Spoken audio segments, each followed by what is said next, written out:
After nearly 3 weeks away, I stood at the front door of my own house, fingers trembling around the key I hadn't used in far too long. The lock was engaged from the inside. Strange. I rang the bell once. Then again. From within, I heard voices. Laughter. Clinking glasses. And then footsteps, light and familiar. The door opened halfway. It was Jessica. My daughter-in-law. She didn't greet me. Didn't ask about my trip. No hug. No smile. Just a tight, practiced expression, the kind people wear when they're trying to hide contempt behind civility.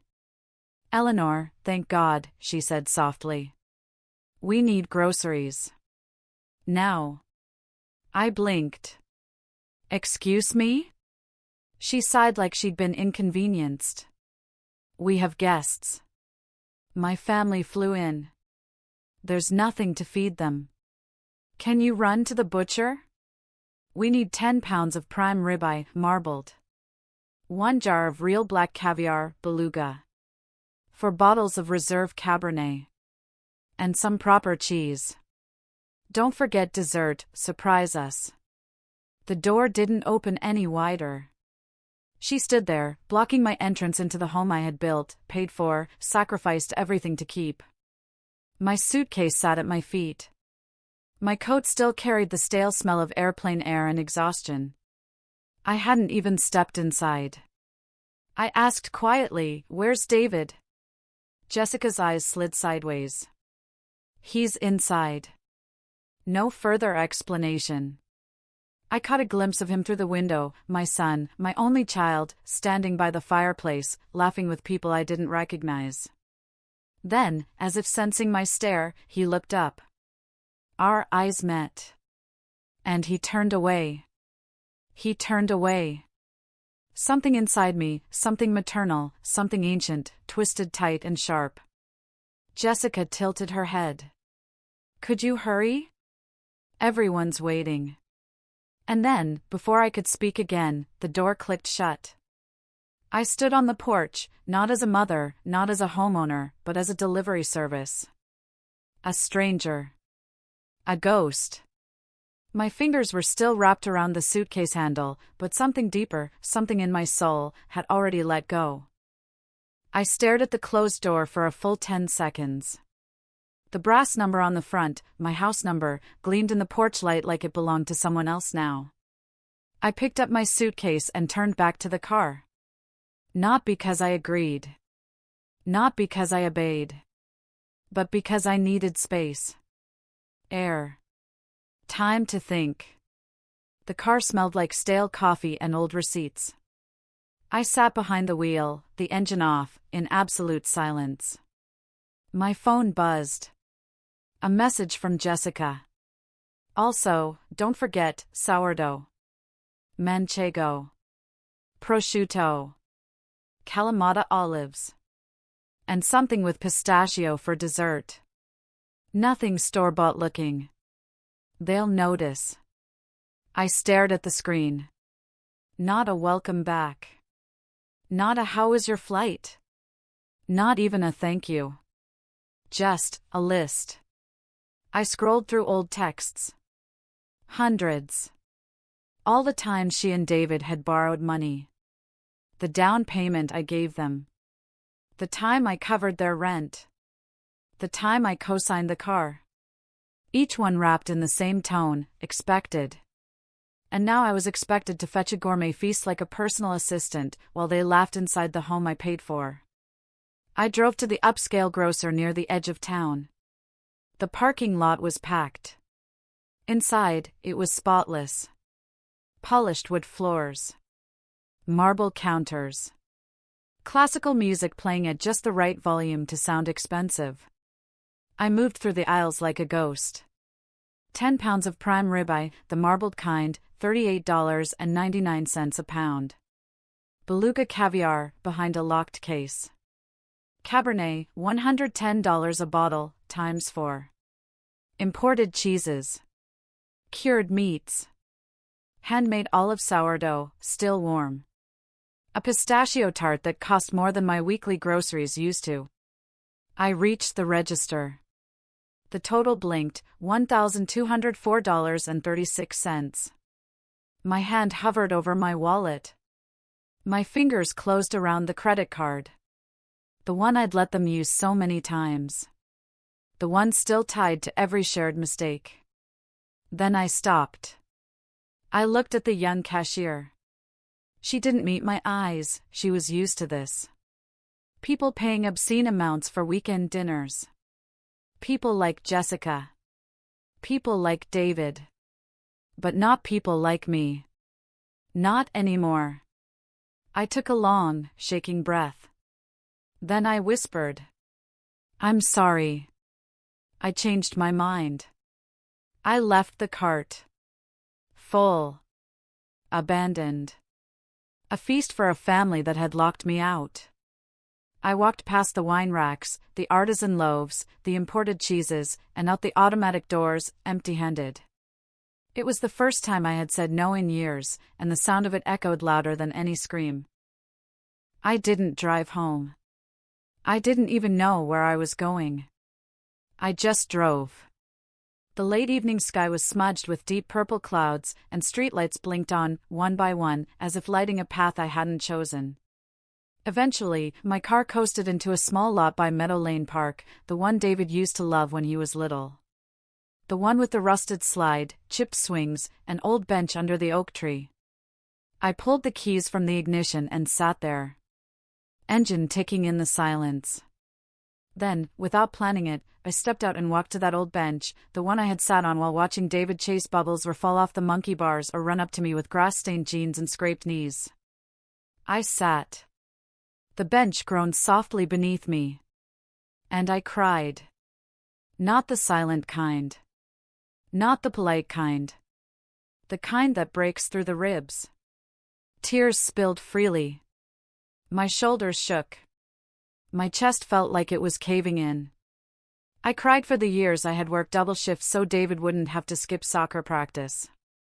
I cried for the nights I went without so he could eat. I cried for every time I let them borrow money. For every moment I swallowed anger and hurt just to keep the peace. I cried because I had been used. Forgotten. Dismissed. And worst of all, I let them. It hit me, with brutal clarity, I was no longer a mother in their eyes. I was a resource. A function. A wallet with a heart. The phone buzzed again. A text from David this time. "Hey, Jessica said you're getting the stuff." ETA? 3 letters. That's all I was worth to him now. An arrival time. I didn't reply. I didn't even open the message.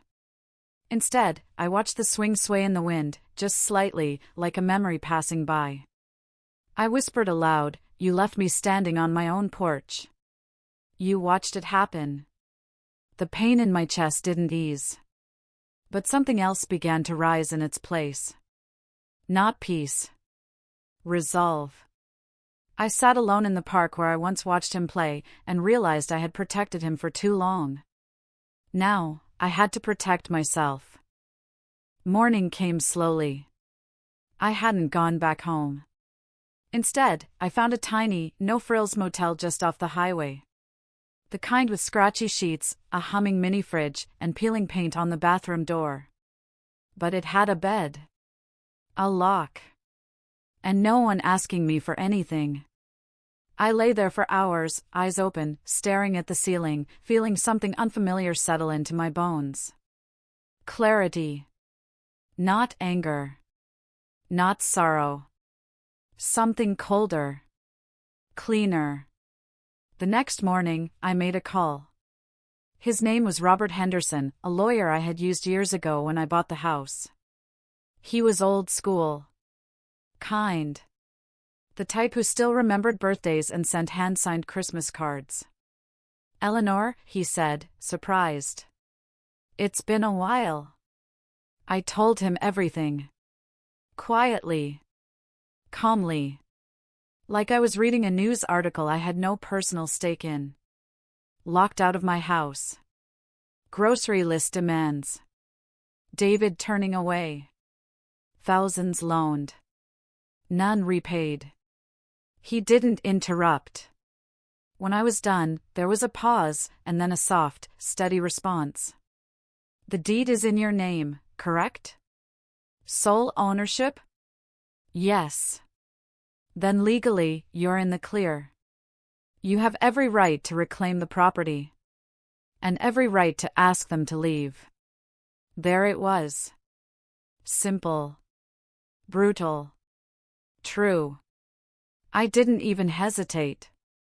Start the paperwork. Are you sure? He asked. This could mean burning the bridge. With your son. Maybe forever.